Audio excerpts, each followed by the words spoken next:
मंगलाचरण आणि वस्तू निर्देश रूप मंगलाचरण असे 3 प्रकारचे मंगलाचरण आहेत आणि 3 प्रकारच्या मंगलाचरणापैकी हा अभंग नक्की कोणत्या मंगलाचरणामध्ये येतो? आपण जर पाहिलं जे नमस्कार रूप मंगलाचरण आहे, आपण सर्वजण दर्शन घेता, मंदिरामध्ये गेले की काय करता?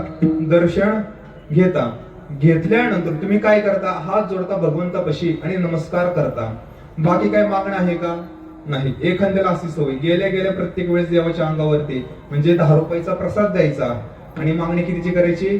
कोट्यवधीची. मला गाडी येऊ दे, मला घर होऊ दे, म्हणजे आणि प्रसाद लाच किती दिली? 10 रुपयाची लाच द्यायची आणि मागणी मोठी करायची.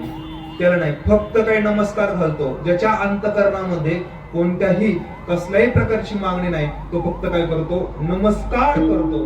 त्याला काय म्हणावं? नमस्कार रूप मंगलाचरण. दुसरी आहे आशीर्वाद रूप मंगलाचरण. आशीर्वाद रूप मंगलाचरणामध्ये काही ना काही मागणी आलेली आहे. म्हणजे काय? मी आशीर्वाद द्या. काय आशीर्वाद द्या? जे जे काही कार्य मी प्रारंभ करत आहे ते कार्य पूर्ण होण्यासाठी काय द्या? आशीर्वाद द्या. किंवा एखाद्याने विवाह झाल्यानंतर जोडीने कुठे जातात? कुठे जातात जोडीने? जेजुरीला जातात. का जातात बरं? लग्न झाल्या दुसऱ्या दिवशी जेजुरीला जातात. का जातात बरं? भगवंताला आशीर्वाद मागायला जातात. आता आम्ही नव्याने संसार चालू केलेला आहे, आमच्या संसारासाठी काय द्या? आशीर्वाद द्या. हा काय झाला? आशीर्वाद रूप मंगलाचरण झालेला आहे, ज्याच्यामध्ये काही ना काही मागणं मागितलं जातं. आणि तिसरं आहे वस्तू निर्देश रूप मंगलाचरण. त्यामध्ये काय आहे? वस्तू म्हणजे नक्की कोणती? वस्तू म्हणजे जी परब्रह्म परमात्म्याचं जे काय निज तत्व आहे, निज स्वरूप आहे, त्याला आपण काय म्हणतो? वस्तू म्हणतो. आणि त्या वस्तूला उद्देशून जो काही नमस्कार घातला जातो किंवा जे काही मंगल केलं जातं त्याला आपण म्हणतो वस्तू निर्देश रूप मंगलाचरण. आणि या अभंगामध्ये कुठल्या ठिकाणी वस्तू निर्देश रूप मंगलाचरण आहे? तर जगद्गुरु संत तुकोबराय म्हणतात की जो काही पहिला शब्द आहे ना, पहिला शब्द समचरण दृष्टी, यामध्येच काय येतं? मंगलाचरण आलेला आहे. म्हणजे हे मंगलाचरण नक्की कोणतं आलंय? या ठिकाणी वस्तू निर्देश रूप मंगलाचरण आलेलं आहे. आणि पुढे जाऊन समचरण दृष्टी विटेवरी साजरी तेथे माझी हरी दृष्टी राहो, या ठिकाणी काय केलेली आहे?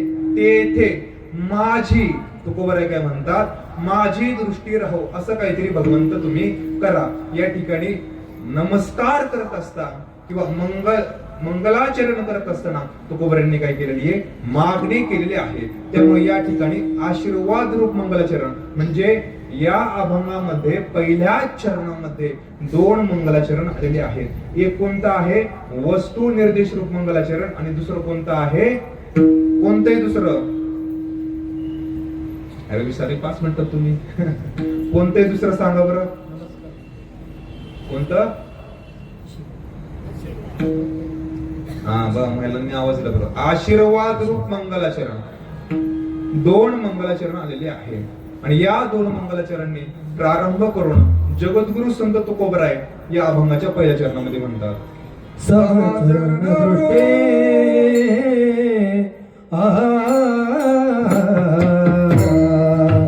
समचरण दृष्टी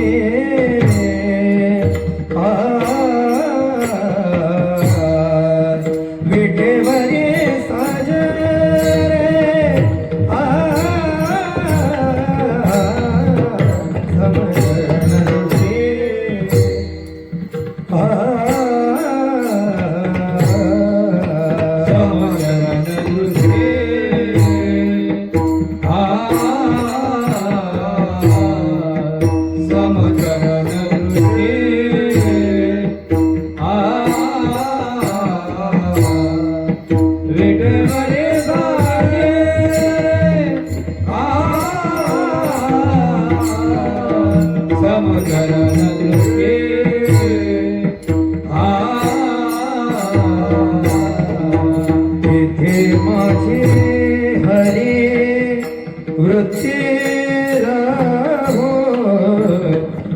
माझे हरे वृत्ती राहो आणि करण लगे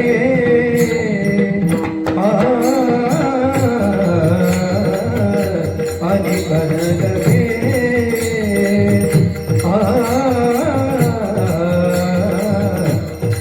मालिका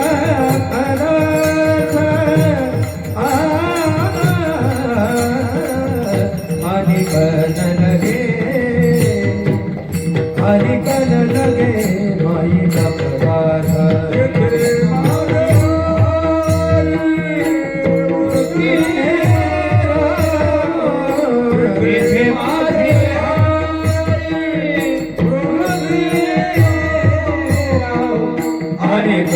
लगे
समचरण दृष्टी विटेवरी साजरे तेथे माझी हरी वृत्ती राहो.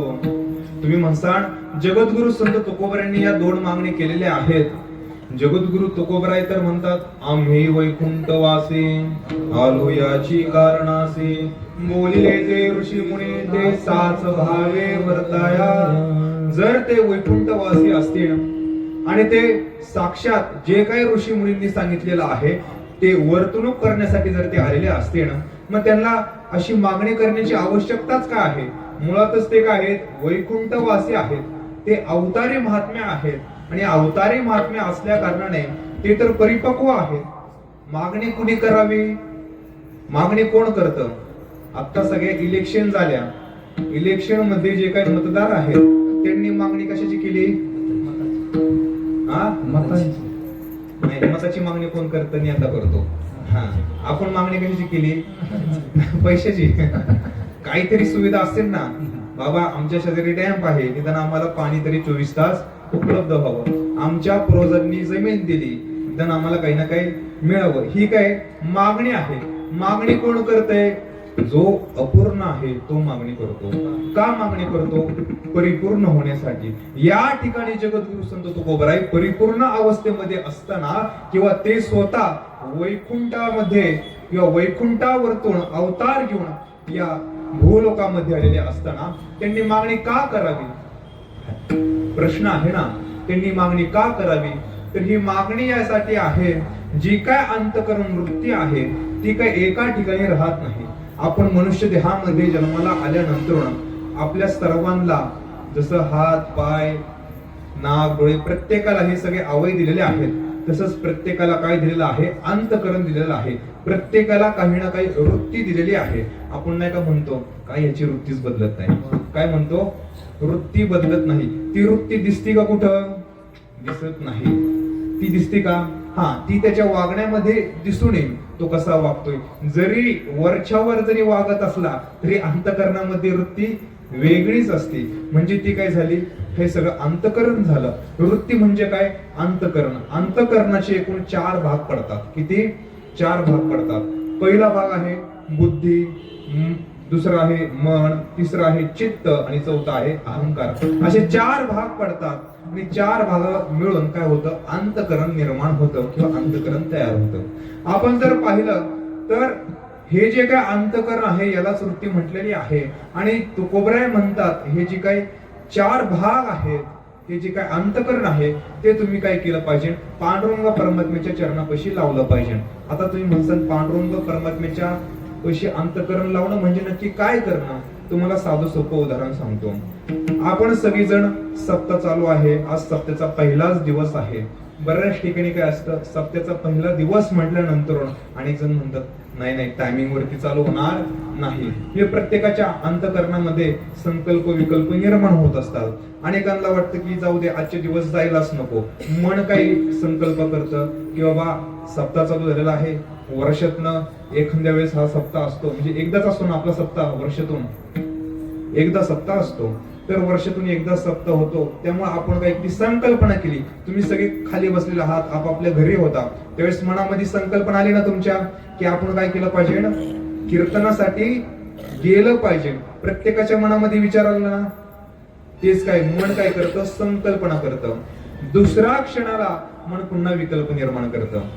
अजून बराच वेळ आहे, चालू झालं नसणं किंवा काही ना काही विकल्प येतो, नाही नाही मुलाला आणायचं आहे, क्लास वरतून आणायचं, इकडून आणायचे, तिकडून आणायचे, वेगळंच काहीतरी काम मागं लागतं. म्हणजे काय आला, विकल्प निर्माण आला.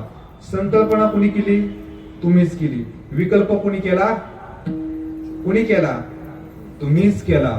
म्हणजे आपलंच मन काय करतं, संकल्पना करतं आणि दुसऱ्या क्षणाला विकल्प निर्माण करतं. मन संकल्प विकल्प करतं. पण त्याला जोड जर बुद्धीचे आसन, तर बुद्धी विचार सांगते. मनाने संकल्पना केली की जाऊ दे, कीर्तनामध्ये काही दररोज तेच सांगतात, तेच भजन, तेच कीर्तन, तेच अभंग, त्यापेक्षा आज सिरियलला चांगलं काहीतरी लागलेलं आहे, सासू सुनेची भांडणं आहे, आज ती तिला खूप मारणार आहे, आपण तेच बघूया आज, नाही का. मनामध्ये विकल्प आला असं. अनेक जण तिथेच राहिले असतील टीव्ही बघत, है ना. पण ज्यांनी संकल्पना केली की नाही जायचं आहे, पण बुद्धीने योग्य विचार केला. बुद्धी काय म्हटली, काय ते सासू सुनेची भांडणं व्हायची, आपल्याही घरामध्ये भांडणं लागतात, त्यामुळं आपण काय करू, योग्य करू, अयोग्य नाही करायचं. बुद्धी काय करते, विवेक करत असते. आणि बुद्धीने विवेक केला, योग्य विचार केला की आपण सर्वांनी कीर्तनालाच गेलं पाहिजे. कीर्तनाला गेल्यानंतर जे काय भगवंताचं नाम आपल्या कानावरती पडणार आहे, त्याने आपल्याला पुण्यच प्राप्त होणार आहे. म्हणून बुद्धीने काय केला, विवेक केला. विवेक म्हणजे विचार करणं. काय, विचारा वाचू नको विजय समाधान. जगद्गुरु तुकोबराय काय म्हणतात, त्याशिवाय समाधान नाही. आपण काय केला पाहिजे, विवेक केला पाहिजे. नवे नवे अध्यात्मशास्त्रामध्ये किंवा आपल्या भक्ती परंपरा असो नाही तर परमार्थ असो, याच्यामध्ये विवेक ही काय आहे, पहिली पायरी आहे. काय आहे, पहिली पायरी आहे. आणि या पहिली पायरीमध्ये जर आपण विचार बघा, विवेक हा असा आहे, विवेक परमार्थही तितकाच महत्वाचा आहे आणि प्रपंचातही तितकाच महत्वाचा आहे. आपण सगळे शेतकरी आहात ना, काही व्यावसायिक असतील, काही उद्योग व्यवसाय करत असतील, आपल्या आजूबाजूला MIDC एरिया असेल तर सगळे उद्योजक पण असतील. मग आपण व्यवसाय करतो, व्यापार करतो, प्रपंचामध्ये राहत असताना आपण एखादा शेतकरी असेल, एखाद्या शेतकऱ्याने जर मेथीची गड्डी त्याला पिकवायची असेल तर त्याला सगळी गड्डी, एका गड्डीचा खर्च त्याला 10 रुपये आला. किती आला, 10 रुपये आला. तर तो गड्डी कितीला विकन बाजारामध्ये, कितीला विकन, 15-20 रुपयाला विकन. तुम्ही कितीला विकसान महिला, किती, 50. तुम्हाला जास्त अपेक्षा आहे. बाबांनी बरोबर सांगितलं, 20 रुपयाला जास्तीत जास्त डबल किंमत खूप झाली आहे ना, एवढी अपेक्षा नाही करायची. 20 रुपयाला विकू. म्हणजे काय केलं आपण काय केला, त्या ठिकाणी नफा शोधला. पण तीच गोष्ट 10 रुपये खर्च आलेला आहे, ती गोष्ट आपण 8 रुपयाला विकू का, विकणार का. आणि जरी तुमचा पुरुष बाजारामध्ये तीच गड्डी 8 रुपयाला विकून आला, 10 रुपये खर्च केलाय, 8 रुपयाला विकली, 5 रुपयाला विकली, घरी आले की काय उन्हातलंच आहे ना. म्हणजे काय, एवढं कष्ट करायचं, शेतामध्ये जायचं, खुरपायचं, सगळं केल्यानंतर तोट्यामध्ये कोण व्यवहार करतं का महाराज, करत का तोट्यामध्ये व्यवहार. कितीही केलं, काही केलं, 2 पैसे जास्तच मिळवेल, आपण काय करतो, फायदा करतो. साधा सोपा विचार आहे. लहान बाळाला जरी विचारलं तरी आपण काय म्हणतो, साधा व्यवहार आहे, साधा सोपा विचार आहे. या ठिकाणी आपण काय करतो, विवेक करतो. तुका मनहित होय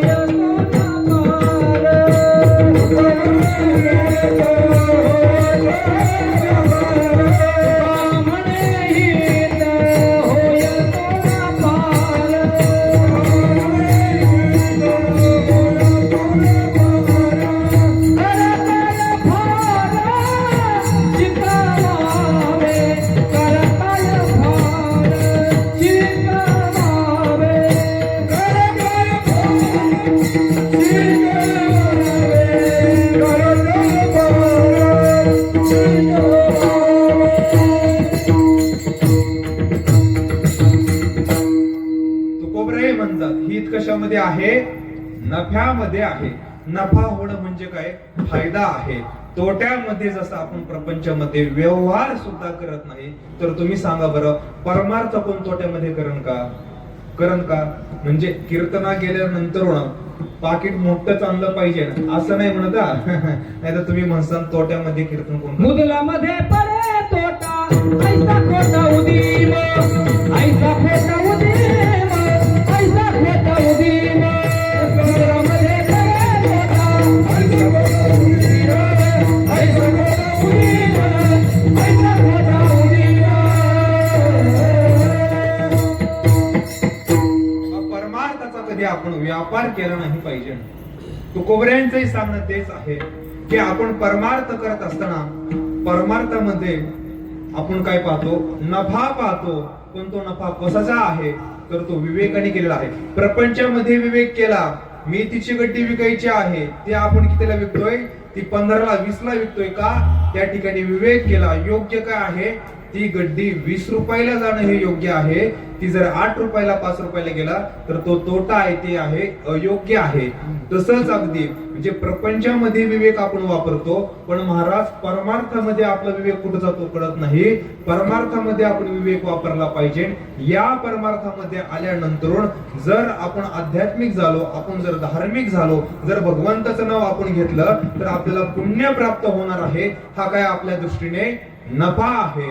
आणि जर आपण निषिद्ध कर्म केली, आपण चुकीची कर्म केली, आपण परद्रव्याविषयी आसक्ती धरली, परनारीविषयी आसक्ती धरली, तर यांनी काय होणार आहे? आपल्या आयुष्यामध्ये पाप निर्माण होणार आहे. आपल्याकडून तोटाच होणार आहे. त्यांनी इतकं पाप निर्माण होणार आहे. शास्त्रांनी पापाचे 3 प्रकार सांगितले. एक पाप सांगितले, एक उपाप सांगितले आणि एक महापाप सांगितलेला आहे.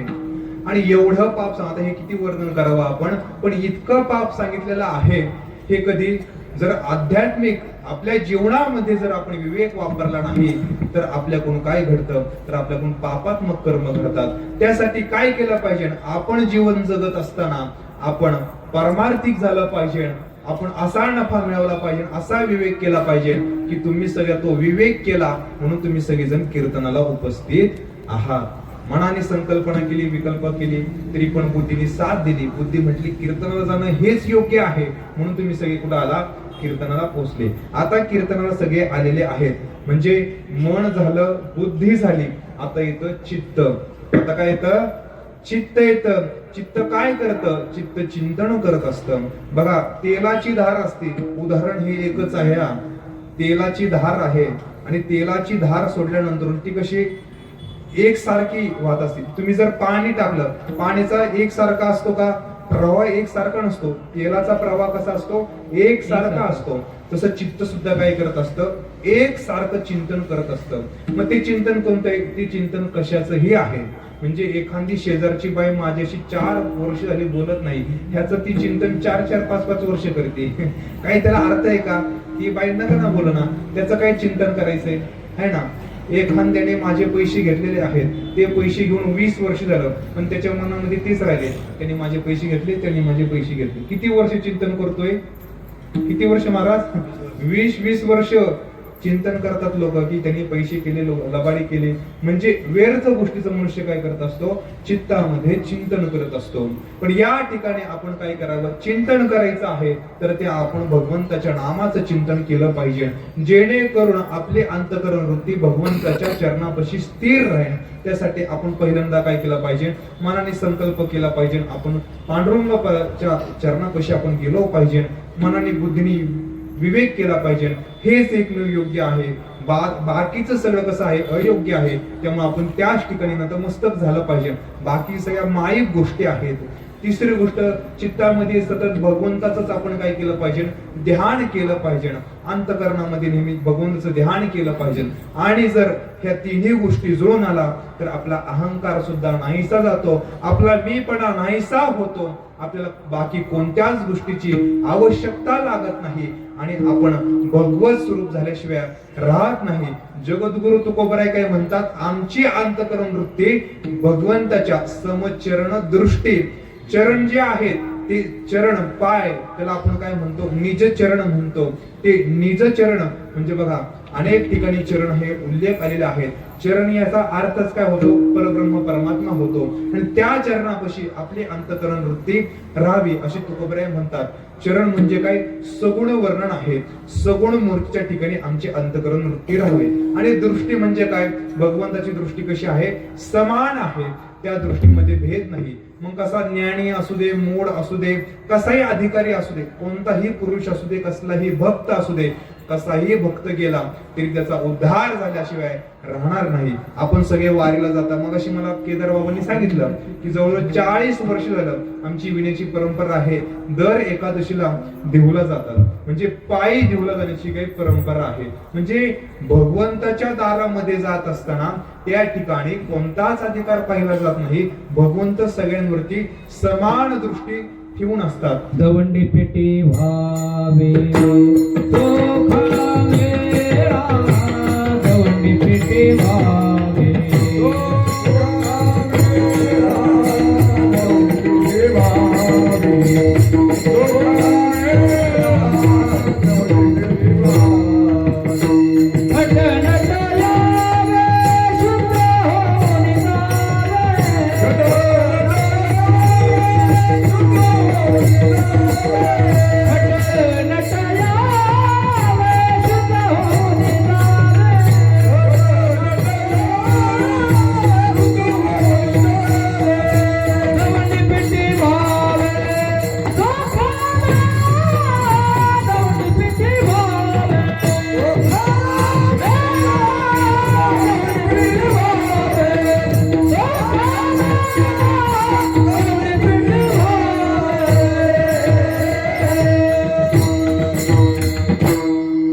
खटनट यावे. बघा, खट आणि नट काय आहे? म्हणजे एखादा श्रीमंत असावा, एखादा दुर्लभ असावा, अत्यंत दारिद्र्य असावं, कसाही भक्त आला तरी त्याच्यावरती भगवंत सारखीच कृपा करतो. त्याची सारखीच दृष्टी त्या भक्तावरती पडते. आणि ती दृष्टी कशी आहे? ती दृष्टी निर्गुण स्वरूप आहे. ती कशी आहे? निर्गुण स्वरूपामध्ये असल्यामुळं भगवंत हा चराचरामध्ये व्यापून आहे. त्यामुळे जगद्गुरु तुकोबराय काय म्हणतात? बघा, आपल्या वारकरी संप्रदायाचं एकमेव म्हणजे आपला संप्रदाय असा आहे की एकमेव संप्रदाय जो जगाच्या पाठीवरती ज्याच्यामध्ये सगुण आणि निर्गुण दोन्ही माध्यमातून भक्ती केली जाते. नाहीतर अनेक ठिकाणी जर तुम्ही गेले त्या ठिकाणी फक्त मूर्तीची उपासना करणं एवढीच मर्यादा आहे. काही ठिकाणी फक्त निर्गुण उपासना करणं एवढीच मर्यादा आहे. ज्यावेळेस विवेकानंद आपल्या गुरूंकडून त्यांनी दीक्षा घेतली रामकृष्ण परमहंसांकडून, त्यावेळेस ते हिमालयामध्ये गेले. आणि हिमालयामध्ये गेल्यानंतर त्यांची अद्वैत परंपरा येते म्हणून त्यांनी हिमालयामध्ये अद्वैत मठ स्थापन केला महाराज. आणि अद्वैत मठ स्थापन केल्यानंतर त्या ठिकाणी कोणतीच मूर्ती त्यांनी ठेवली नाही. फक्त काय करायची? निर्गुणाची उपासना करायची. निर्गुणाची उपासना करण्यासाठी त्यांनी कडक भाषेमध्ये असा फलक लावला होता की या ठिकाणी कोणतीही मूर्ती आणायची नाही. असे काही संप्रदाय आहे, असे काही पंथ आहेत. काही पंथ असे आहेत की त्या ठिकाणी फक्त द्वैतामध्येच भक्ती करायची, त्या ठिकाणी मूर्ती उपासना करायची. पण एकमेव वारकरी संप्रदाय असा आहे की जो द्वैतामध्ये सुद्धा करतो आणि अद्वैतामध्ये सुद्धा करतो. तुम्ही म्हणसान महाराज अद्वैतामध्ये भक्ती करायची कशी? अनेकांचे प्रश्न आहेत. अनेक जण म्हणतात की बाबा अद्वैतामध्ये ज्या ठिकाणी मूर्ती नाही, ज्या ठिकाणी भगवंताचं नाम सुद्धा घेता येत नाही, त्या ठिकाणी आपण नाम घ्यायचं कुणाचं? ज्या ठिकाणी भगवंताचं स्वरूप सुद्धा पाहता येत नाही त्या ठिकाणी फुले व्हायची कुणाला? ज्या ठिकाणी भगवंताचं वर्णन करण्यासाठी काही एकही वस्तू नाही त्या ठिकाणी आपण वर्णन करायचं कुणाचं? मग अशा या निर्गुण निराकार स्वरूपाची आपण उपासना कशी करायची? पण त्यासाठी आपल्या ज्ञानोबरांनी आपल्याला आणखीन एक नवीन मत किंवा नवीन एक सिद्धांत सांगितला. तो सिद्धांत म्हणजे चिदविलास. जो चिदविलास सिद्धांत आहे हा एवढा सर्वश्रेष्ठ आहे. ज्ञानोबरांनी त्याची मांडणी केली. जगद्गुरु शंकराचार्यांनी अद्वैत मताची स्थापना केलेली आहे. त्याच्यानंतर अनेक सगळे शास्त्रकार झाले, विशिष्टाद्वैत असन, द्वैत असन, प्रत्येकाने आपापली मांडणी करत आले. पण ज्या वेळेस संत म्हणून ज्ञानेश्वर महाराजांचा अवतार झालेला आहे, ज्ञानोबरांना त्याच्यामध्ये सर्व भोळ्या बाबड्यांनी भक्तीही करावी, उपासनाही करावी, निर्गुण स्वरूपाचाही त्यांना साक्षात्कार व्हावा, सगुणही साक्षात्कार व्हावा, त्यासाठी चिदविलास मताची मांडणी केली. चिद म्हणजे चैतन्य, आणि हा संपूर्ण विलास कशाचा आहे? चैतन्याचाच आहे. म्हणजे या ठिकाणी डोळ्यांनी जे जे दिसतंय ते सुद्धा परब्रह्म स्वरूप आहे, आणि डोळ्यांनी जे दिसत नाही ते सुद्धा काय आहे? परब्रह्म स्वरूपच आहे. ज्या या संपूर्ण सृष्टीला, या पृथ्वीला आधार कुणाचा आहे? आधार जर त्या भगवंताचा असन, त्या भगवंताचा आधार असल्या कारणाने जर भगवंत जर अधिष्ठान असेल, आपल्याला आता माहिती असेल रज्जू सर्पाकार सगळं माहिती आहे, तुम्ही ऐकून असेल सगळे चांगले शोधूया की तुम्ही ज्यावेळेस आपण दोरी पडलेली असती, दोरीला काय म्हणतो? सर्प समजतो. पण कुठपर्यंत? जोपर्यंत त्या दोरीचं ज्ञान होत नाही तोपर्यंत त्या दोरीला काय समजतो? सर्प समजतो. जवळ गेल्यानंतर सोबत कोण ना कोण मित्र असतो, हातामध्ये प्रकाशासाठी टॉर्च असतो, टॉर्च त्याच्यावरती टाकतो आणि कळतं की बाबा ही काय आहे? दोरी आहे. मग समजलं की इतक्या वेळ जो काय भ्रम झाला होता, दोरीलाच काय समजायचा? सर्प समजायचा. जवळ गेल्यानंतर कळलं की ही दोरी नसून, हे सर्प नसून, ही काय आहे? दोरी आहे. मग ही दोरी कळल्यानंतर आता ती दोरी जरी पाहिली तरी ती काय आहे? ती मायाच आहे. काय आहे? काय महाराज? ती मायाच आहे. पण त्या दोरीला अधिष्ठान काय आहे? त्या मायेला अधिष्ठान काय आहे? त्या मायेला अधिष्ठान सुद्धा परब्रह्म परमात्माच आहे. म्हणजे जे काय परब्रह्म परमात्मा, जे काय अधिष्ठान ह्या मायेला आहे, ती मायाच सुद्धा काय झाली? परब्रह्म स्वरूप झालेली आहे. त्यामुळं आणखीन उदाहरण सांगायचं म्हटलं तर आपण समुद्रावरच्या लाटा पाहतो. समुद्रावरच्या लाटा आपण सगळे समुद्र पाहिला आहे का? पाहिला आहे ना? समुद्र पाहिला आहे. समुद्रावरती काय होतात? लाटा निर्माण होतात. एक एक लाट, एकापेक्षा एक एक मोठी मोठी लाट असते. आपण काय म्हणतो? ही छोटी लाट आहे, ही जरा मोठी आहे, ही तिच्यापेक्षा मोठी आहे. जरी आपण त्याला वेगवेगळं नाव दिलं, मोठी, छोटी, मध्यम, जरी कोणतंही नाव दिलं तरी ती काय आहे? लाटच आहे. जरी ती लाट असली, लाटेवरती फेस निर्माण होतो. जरी फेस निर्माण झाला तरी तो कोणता फेस आहे? त्या पाण्याचाच आहे. म्हणजे ते जे पाणी आहे तेच पाणी लाटाच्या रूपाने वरती आलं, म्हणून त्याला आपण काय म्हटलं? लाट हे त्याला नाम पडलं. त्याच पाण्यावरती फेस निर्माण झाला म्हणून आपण त्याला काय म्हटलं? फेस म्हटलं. जर तत्वतः पाहिलं त्याच्यामध्ये एक तत्व कोणतं आहे? पाणी आहे. पाणी एक तत्व आहे. त्याच्यावरती वेगवेगळे तरंग निर्माण झाले, लाटा निर्माण झाल्या, फेस निर्माण झाले.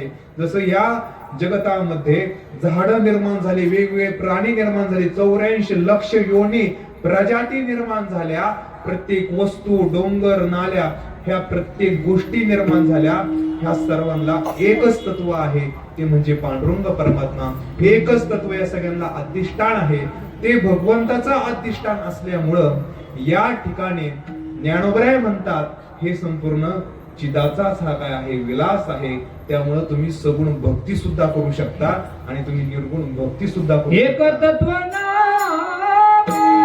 साधिते साधन, साधिते साधन. एक तत्व नाम साधिते साधन, साधिते साधन. एक तत्व नाम साधिते साधन, साधिते साधन.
एकतत्व नाम साधिती साधन द्वैताचे बंधन न बांधित. आपण जर पाहिलं तर भगवंताचं नाम, या नामामध्ये एवढी ताकद आहे, त्यांच्या स्वरूपामध्ये एवढी ताकद आहे, तर ते आपल्याला काय करतं, ते आपल्याला मुक्त अवस्थेपर्यंत नवे नवे मोक्ष प्राप्त करून देतं. एवढंच काय, जर आपण पाहिलं ज्या वेळेस जगद्गुरु संत तुकाराम महाराजांच्या भेटीला छत्रपती शिवाजी महाराज गेले होते, त्यावेळेस छत्रपती शिवाजी महाराज नजराणा घेऊन गेलेले आहेत. नजराणा घेऊन गेल्यानंतर त्यावेळेस जगद्गुरु संत तुकाराम महाराजांची गाथा ही पाण्यावरती तरलेली होती. आणि त्यावेळेस तरल्यानंतर त्यावेळेस ही प्रसंग आहे की ज्यावेळेस गाथा तरलेली आहे, अशी जगद्गुरु संत तुकाराम महाराजांच्या आयुष्यातील दोन प्रसंग आहेत. किती? दोन प्रसंग आहेत. ज्यावेळेस जगद्गुरु संत तुकाराम महाराजांनी आपल्या कर्जाच्या वह्या बुडवलेल्या आहेत आणि ज्यावेळेस अभंग वह्या बुडवलेल्या आहेत, त्यावेळेस तीच इंद्रायणी माता आहे. ती इंद्रायणी माता साक्षीला आहे की जगद्गुरु संत तुकाराम महाराजांच्या चेहऱ्यावरती ते पाहत आहे की ज्यावेळेस जगद्गुरु संत तुकाराम महाराज कर्जाच्या वह्या घेऊन आलेले आहेत, त्यावेळेस संपूर्ण परिसरातील सावकारकी महाजनकी जगद्गुरु तुकोबऱ्यांकडे होती. सगळ्या लोकांची कर्ज त्यांच्याकडे होती.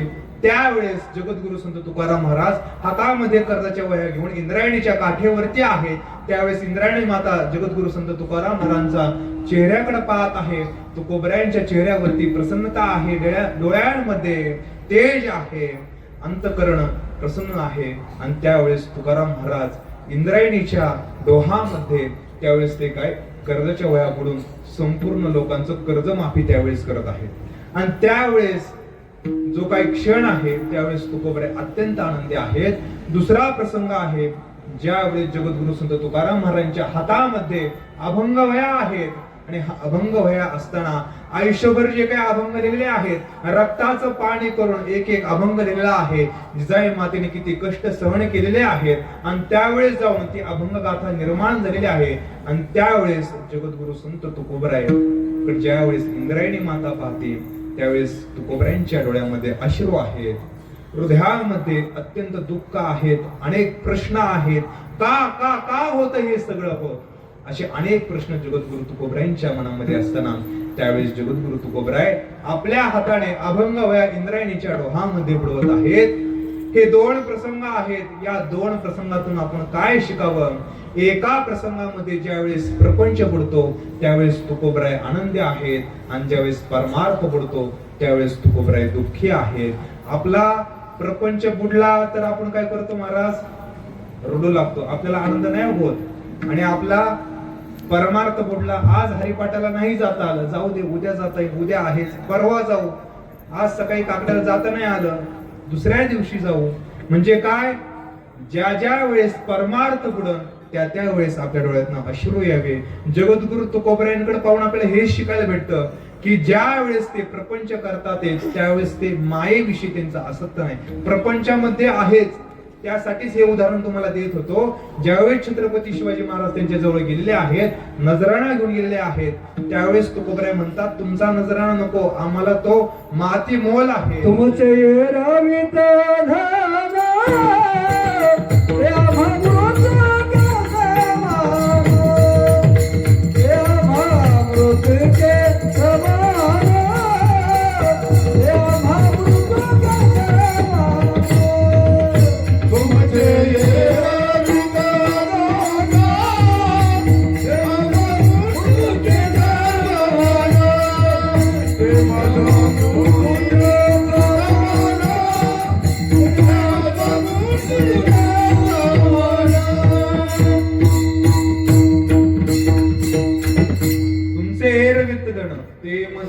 के समान, माती समान आहे तुमचं.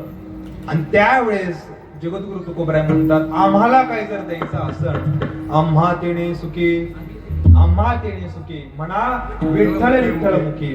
आम्हाला जर तुम्हाला सुखी पाहायचं असेल, आनंदी पाहायचं असेल तर काय म्हणा महाराज म्हटले, विठ्ठल विठ्ठल म्हणा. बघा, छत्रपती आहेत, स्वराज्याचे राजे आहेत, अगदी 16-17चं वय असेल छत्रपती शिवाजी महाराजांचं, आणि त्यावेळेस ते म्हणतात आम्हा तिने सुखी म्हणा, विठ्ठल विठ्ठल मुखी.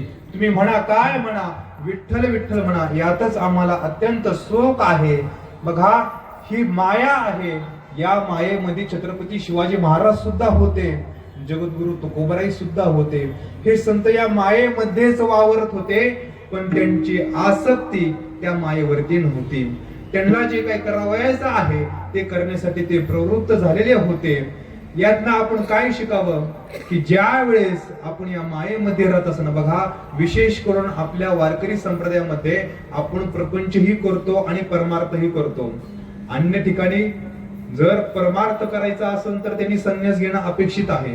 बघा, किती कठोर बंधन आहेत. जर त्याला परमार्थ करायचा असेल तर त्यांनी जंगलामध्ये जावं, जंगलामध्ये फक्त लोंगोटीवरती राहावं, लोंगोटीवरती राहिल्यानंतर त्यांनी एका पायावरती उभं राहावं, दोन्ही हात वरती जोडायचे आणि असं जवळजवळ 12 वर्ष तपश्चर्या करायची. त्याला हठयोगा म्हणतात. हे करायचं असं सांगितलंय का तुम्हाला? सांगितलंय का इतका अवघड की जावा सगळ्यांनी जंगलामध्ये जावा आणि एका पायावरती उभे राहा? निदान घरात तुम्ही फक्त 5 मिनिटं प्रॅक्टिस करा उभं राहायची. शक्य आहे का? आणि मग ठरवा नामस्मरण करायचं का एका पायावरती उभं राहायचं. विठ्ठल बघा, एवढा सोपं सांगितलेलं आहे. छत्रपती शिवाजी महाराजांना तेच सांगितलं. जगद्गुरु संत तुकाराम महाराजांनी, बघा, शिवाजी महाराजांनी विठ्ठल विठ्ठल म्हणावं, शिवाजी महाराजांनी नामस्मरण करावं, तुकोबरायांनी शिवरायांसाठी या मावळ भागातनं मावळे पाठवावं. आपण आजही जाऊन पहा, गाथेमध्ये पायिक प्रकरण आहे आणि पायिक प्रकरणामध्ये जगद्गुरु तुकोबराय आपल्या संपूर्ण आयुष्यामध्ये ते जर कुठं गेले असतील तर ते फक्त आपल्या पंचक्रोशीमध्येच त्यांनी प्रवास केलेला आहे. खूप विशेष आहे.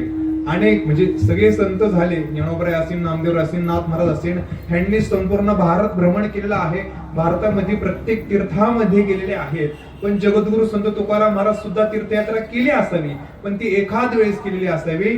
कारण की तुकाराम महाराजचा जो कालखंड आहे तो पारतंत्र्याचा आहे आणि पारतंत्र्यामध्ये असताना आपल्या इथली प्रजा ही जागृत व्हावी, आपल्या इथल्या प्रजेचं संरक्षण व्हावं, त्यासाठी तुकाराम महाराजांनी प्रयास केलेले आहेत, कष्ट घेतलेले आहेत आणि प्रत्येक ठिकाणी कीर्तन होईल, प्रत्येक ठिकाणी जाऊन त्यावेळेस जगद्गुरु संत तुकाराम महाराजांनी जे काय मावळे आहेत ते मावळे, बघा, मावळे कुणाला म्हणतात?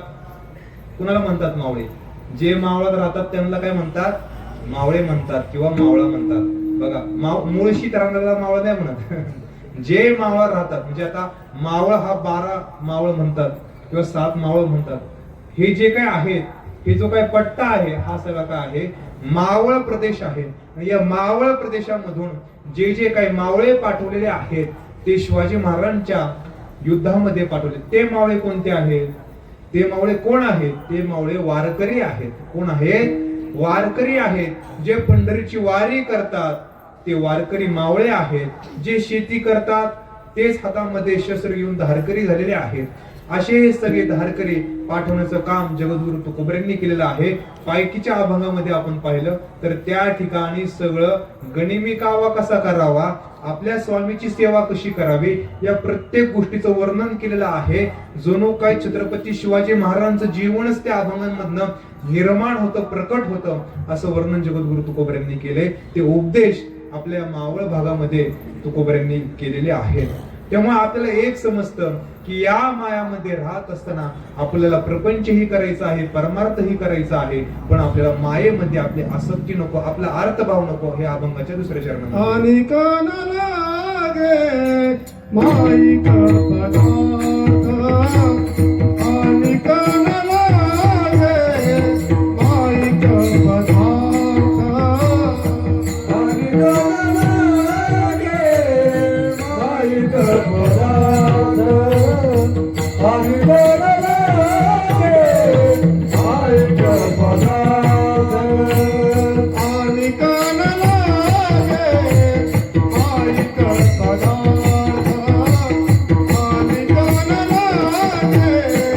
माईक पदार्थ, आणि कान लागे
अनेक न लगे माईक पदार्थ तेथे माझे अर्थ नको देवा. तर आपला अर्थ भाव कुठं असावा, तर तो पांडुरंगा परमात्म्याच्या चरणापाशी असावा, अशी तुकोबराय मागणी करत आहेत, अपेक्षा करत आहेत. आपण सगळ्यांनी पांडुरंगाचं एकदा भजन करूया. विठोबा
समचरण दृष्टी विटेवरी साजरी तेथे माझी हरी वृत्ती राहो.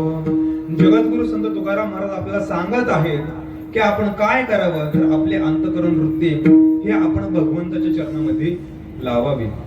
आपण जर पाहिलं तर ही जी काय अंतकरण वृत्ती आहे, म्हणजे आपल्या परमार्थामध्ये आपल्याला काय अपेक्षित आहे, वृत्ती अपेक्षित आहे, आणि प्रपंचामध्ये काय अपेक्षित आहे, कृती अपेक्षित आहे. तर आपलं सगळ्यांचं उलट होतं. काय करतो, प्रपंचामध्ये वृत्ती लावतो आणि परमार्थामध्ये येऊन कृती करायला लागतो.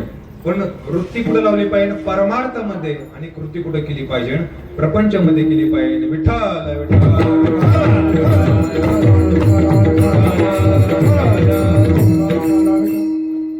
जर आपण पाहिलं की ही जी काय परमार्थ आहे, या परमार्थामध्ये आपल्याला भगवंताची सेवा करत असताना वेगवेगळ्या गोष्टी सहज प्राप्त होत असतात. एवढ्या सगळ्या सहज गोष्टी प्राप्त जरी झाल्या, जरी पद कोणतंही भेटलं, तरी आपण आपला सेवक म्हणून, भक्त म्हणून नेहमी त्यांनी काय केली पाहिजे, भगवंताची उपासना केली पाहिजे.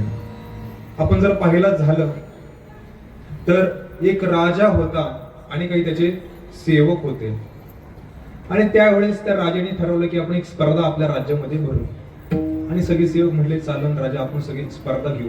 आणि त्यावेळेस स्पर्धा अशी ठरवली की अनेकांनी वेगवेगळे वेश धारण करून यायचं, आणि वेश धारण केल्यानंतर जो कुणी वेश वेगळा आहे किंवा वेश ओळखला तर त्याला काय, मृत्यूदंड. म्हणजे वेश धारण करून यायचं, वेश राजाला ओळखता कामा नये, आणि राजाने जर वेश ओळखला तर त्याला काय, मृत्यूदंड. आणि असे स्पर्धक तयार झाले, आणि एक होता जो वेश धारण करून तिथे गेला, आणि तो वेशधारी त्या ठिकाणी एका सरदाराचा वेश धारण करून गेला.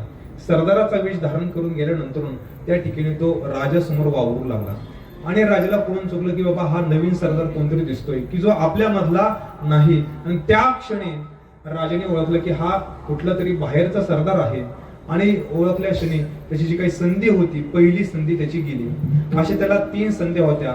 दुसऱ्या वेळेस तो दुसरी संधी वापरण्यासाठी तो एका सावकार बनून गेलेला आहे. सावकार बनून गेला, व्यापार करण्यासाठी राज्यापाशी गेला आणि राजापाशी गेल्यानंतर व्यापार करायचा आहे आणि त्यावेळेस काय करावं म्हणून तो विचार केला आणि त्यावेळेस राजापाशी तो काही ना काही मागणी करू लागला. आणि त्याच वेळेस राजाने ती सावकारकेचाही वेशाचा ओळखला आणि त्याची दुसरी संधी गेली. आता तिसरी संधी आहे. तिसऱ्या संधीच्या वेळेस तो भिकारी म्हणून गेलेला आहे आणि राज्यातला भिकारी म्हटले की राजाचा काही ओळखीचं नाही, हा राजा आणि भिकाऱ्याची काही संबंध. पण शेवटी त्याचं राज्य होतं आणि गुप्तहेर खातं एकदम मजबूत होतं आणि त्यामुळे तो भिकारी म्हणून गेला. भिकारी म्हणून तो राजासमोर गेल्यानंतर आणि राजाला हे सुद्धा कळलं की बाबा हा भिकारी आपल्या राज्यातला नाही आणि त्याची तिसरी संधी गेली. आता त्याला काय होता, मृत्यूदंड होता. 3ही वेश ओळखले गेले. तो वेश धारण करण्यामध्ये तो निकामी राहिला आणि त्यावेळेस माता राजा म्हटल्याला मृत्यूदंड आहे. त्यावेळेस त्यांनी राजापाशी दया मागितली की काहीतरी दया करा, मला मुक्त करा, मी या राज्यामध्ये राहणार सुद्धा नाही. आणि तो राज्य सोडून निघून गेला आणि राज्य सोडून निघून गेल्यानंतर काही वर्षांनी राज्यावरती परचक्र आलं. परचक्र आल्यानंतर त्यावेळेस सगळे होम हवन करू लागले की राज्य जिंकलं पाहिजे, राजा विजयी झाला पाहिजे. जसं आपण पाहतो की बाबा इलेक्शन लागल्यानंतर काय करतात, सगळे देव करू लागतात. का? कारण की आमचा विजय झाला पाहिजे. तसाच राजा म्हटले की काय विजय झाला पाहिजे म्हणून ते काय करू लागले, होम हवन करू लागले, देवपूजा करू लागले. आणि त्यावेळेस सगळं आता युद्ध लढायचं, युद्ध कुठं, सीमा भागेवरती युद्ध म्हणून ते सगळे सीमा भागावरती गेलं. सीमा भागामध्ये जंगल होते, डोंगर होते आणि तिकडे सगळे सैन्य घेऊन त्या ठिकाणी ते पोहोचले. त्या ठिकाणी गेल्यानंतर ते आता ठरवलं की आता युद्ध करायचं आहे. त्याच वेळेस एक सैनिकाला म्हटला की या शेजारच्या डोंगरावरती खूप मोठा साधू राहतो, आपण त्या साधूच्या दर्शनाला जावं, नक्की आपला काय होईल, विजय होईल. आणि त्यावेळेस विजय होण्यासाठी त्याच अपेक्षेने राजा म्हटला दर्शनाने जर आपला विजय होणार असेल तर आपण काय घेऊ, दर्शन घ्यायला जाऊ. आणि तो निघाला डोंगरावरती, चालत चालत गेला. त्या ठिकाणी साधू एका गुफेमध्ये बसलेले होता आणि गुफेमध्ये डोळे झाकून बसलेला असताना त्यावेळेस राजाने त्या साधूंना नमस्कार केला, सांगितलं की असा असा प्रसंग ओढवलेला आहे, राज्यावरती परचक्र आलेला आहे, युद्ध होणार आहे, विजय होण्यासाठी काही द्या, आशीर्वाद द्या. आणि त्यावेळेस आशीर्वाद मागच्या क्षणी त्यावेळेस तो साधू काहीच बोलला नाही, मौन धारण केलेलं होतं. राजाला वाटलं की साधू नाराज आहे, ते काय आपल्यावरती आशीर्वाद देणार नाही. आणि त्यावेळेस मग तो राजा मागं वळाला, निघू लागला. त्या क्षणी त्या साधूने आवाज दिला, राजा इकडे या. आणि इकडे या म्हटल्यानंतर त्यावेळेस राजाला आनंद वाटला की आता साधू आपल्याला आशीर्वाद देतील. आणि त्यावेळेस ते म्हटले की काय अडचण आहे, ते म्हटलं असं असं अडचण आहे, परचक्र आहे, आपलं राज्य जाईल, संपूर्ण प्रजा गाव नाहीस होतील, तुम्ही आशीर्वाद द्या, आपण विजय झालो पाहिजे, मी जर विजय झालो तर संपूर्ण राज्य तुमच्या पायापाशी. आणि त्यावेळेस तो म्हणतो की पायापाशी राज्य भेटणार. आणि त्यावेळेस साधू म्हणतो की राजा एक गोष्टीचं स्मरण तुम्हाला करून देतो, ज्या वेळेस तुम्ही एक स्पर्धा भरवली होती आणि त्या स्पर्धेमध्ये 3 वेश धारण करायचे होते आणि 3 वेश धारण करण्यामध्ये जो तो माणूस निकामी राहिला, तो हरला, त्याला मृत्यूदंड होता. आणि तोच माणूस ह्या सीमा भागामध्ये आला, घुमू लागला, फिरू लागला, दाढी वाढली, केस वाढली आणि काहींनी साधू म्हणून त्याला अन्न दिलं, वस्त्र दिले, मठ दिला. तो गुफेत राहू लागला. हळूहळू त्याचा मठ झाला, सगळं वाढत गेलं, संपत्ती आली. फक्त तो काय करत होता, साधूचा वेश धारण केला होता. आणि आज स्वतः राजा माझ्या पायापाशी येऊन बसलेला आहे आणि काय म्हणतोय, विजय झाल्यानंतर संपूर्ण राज्य तुमचं आहे. म्हणजे बघा, स्वतः खोटी भक्ती केली त्या साधूने, दृष्टांत संपला आहे. खोटी भक्ती केली तर त्याला काय, एवढी संपत्ती भेटली, मड भेटलं. फक्त खोटी भक्ती केली तर नवे राज्य सुद्धा भेटलं, कोणतीही अपेक्षा केली नाही. खोटी भक्तीने जर एवढं प्राप्त होत असेल तर तुम्ही विचार करा, ते जे काही पद आहे, राज्य आहे, ते सगळं तुच्छ आहे. आम्हाला काय पाहिजे, आम्हाला भक्त बनायचं आहे. भक्ती केल्यानंतर संपूर्ण सगळं जग तुमच्या पायापाशी येऊन थांबण, ही काय भक्तीचा महिमा आहे. त्यासाठी आपण काय केलं पाहिजे, कोणत्याही पदाची अपेक्षा न करता आपण भगवंताची सेवा केली पाहिजे. अभंगाच्या तिसऱ्या चरण. ब्रह्मादिक पद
ब्रह्मादिक पदे दुःखाची शिराणी. हे काय ब्रह्मादिक पदे कोणतंही पद असलं तरी ते काय दुःख निर्माण करणार आहे. आणि त्यामुळे तुकोबराय म्हणतात त्याची आम्हाला कशाचीही अपेक्षा नाही. आणि तुकोबराय शेवटच्या चरणामध्ये सांगत असताना म्हणतात की त्याचं वर्म आम्हाला समजलेलं आहे. बघा एका वाक्यामध्ये शेवटच्या चरणाचा तुम्हाला अर्थ सांगतो, वेळ झालेली आहे. तुका म्हणे त्याचे कळले आम्हा वर्म. कोणतं वर्म कळलं की माया, मायेच्या ठिकाणी कोणताही अर्थभाव नको आणि ब्रह्मादिक पदाची कोणतीही अपेक्षा नाही. आणि यातलं वर्म काय आहे की भगवंताच्या चरणापाशी आपले अंतकरण वृत्ती राहणं, हेच आम्हाला काय कळलेलं आहे, वर्म कळलेलं आहे अभंगाच्या चौथ्या चरणामध्ये.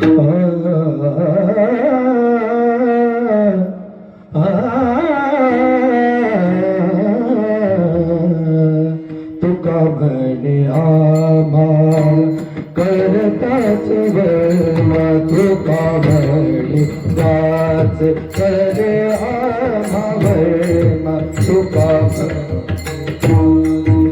करे आम्हा वर्म, तुका म्हणे त्याच करे आम्हा वर्म. जे जे कर्म धर्म नाशवंत, जे जे कर्म धर्म नाशवंत, आणि घरे मायेत पदार्थ, आणि घरे मायेत पदार्थ. जे जे कर्म नाशवंत, जे जे कर्म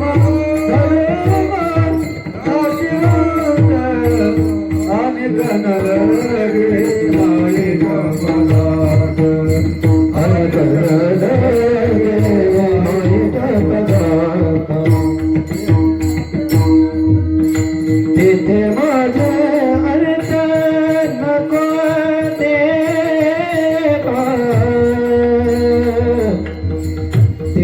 माझे अर्थ नको देवा नको देवा तेथे माझे अर्थ नको देवा तेथे माझे अर्थ नको देवा नको देवा नको देवा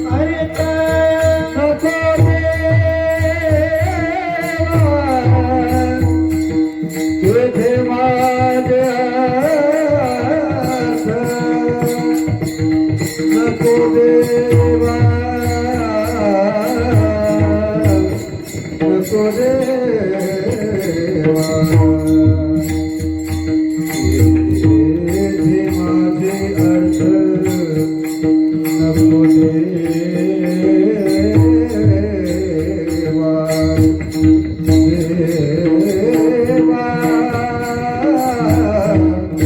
तेथे माझे